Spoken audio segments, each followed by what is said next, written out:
हमारे इस YouTube channel में स्वागत है। स्टूडेंट्स, हम पेपर सॉल्व कर रहे थे मैथमेटिकल एलिमेंट्री मैथमेटिकल एनालिसिस का, एंड क्वेश्चन नंबर 2B पे हम पहुंच चुके हैं। क्वेश्चन नंबर 2B आपको आपकी स्क्रीन पे शो हो रहा होगा। इस क्वेश्चन को हमें सॉल्व करना है, ठीक है। तो इसको सॉल्व करना चालू करते हैं। पहले इंटरमीडिएट वैल्यू थ्योरम, ठीक है, मीन वैल्यू थ्योरम नहीं है, इंटरमीडिएट वैल्यू थ्योरम है, ठीक है, IVT, ठीक है। तो लेट f कोई फंक्शन है जो AB to R में डिफाइन है, ठीक है, be continuous and continuous on the close interval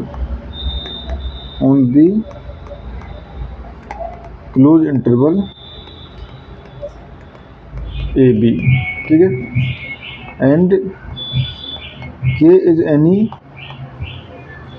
number between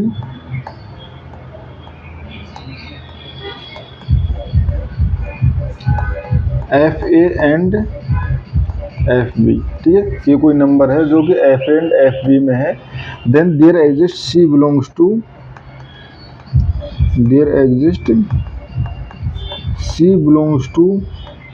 AB such that FC equal to K होगा, ठीक है स्टूडेंट्स।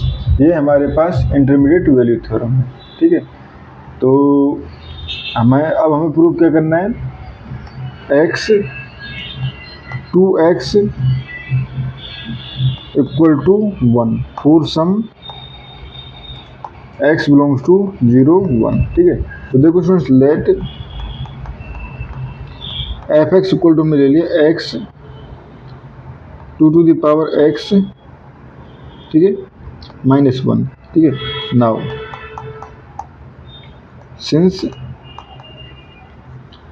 x और to the power x -1 is continuous in 0 1, ठीक है। देखो अब चेक करने की नीड नहीं है, क्योंकि जब हम कॉन्टिन्यूटी प्रॉपर चेक नहीं कर रहे तो आप डायरेक्टली या तो ये कह सकते हो या आप कह सकते हो since x is continuous and to the power x is also continuous, तो x to the power x is also continuous and product of continuous function is also continuous, ठीक है। सो एंड f एट 0 अगर हम देखें तो ये है -1, f क्योंकि 0 पुट करते ये टर्म 0 और वो हो जाएगा -1। f एट 1 अगर हम देखें तो 1 dot 2 to the power 1 -1 equal to 1, ठीक है। तो यहाँ से हम कह सकते हैं f0 equal to -1 and f1 equal to 1, ठीक है। तो यहाँ से कहते हैं so by intermediate value theorem, ठीक है, since 0 belongs to -1 to -1 to 1, ठीक है, implies there exist C such that FC equal to 0। तो यहाँ से हम कह सकते हैं FC इक्वल टू 0 यानी C to the power C -1 equal to 0, ठीक है, C to the power -1 equal to 0, ठीक है सर। तो यहाँ से हो गया हमारे पास C to the power C equal to 1, ठीक है। ये हमारे पास यानी C बिलोंग्स टू यहाँ पे 0 एंड 1 है, ठीक है स्टूडेंट्स। और इस क्वेश्चन में हमें इतना ही करना था। Thank you.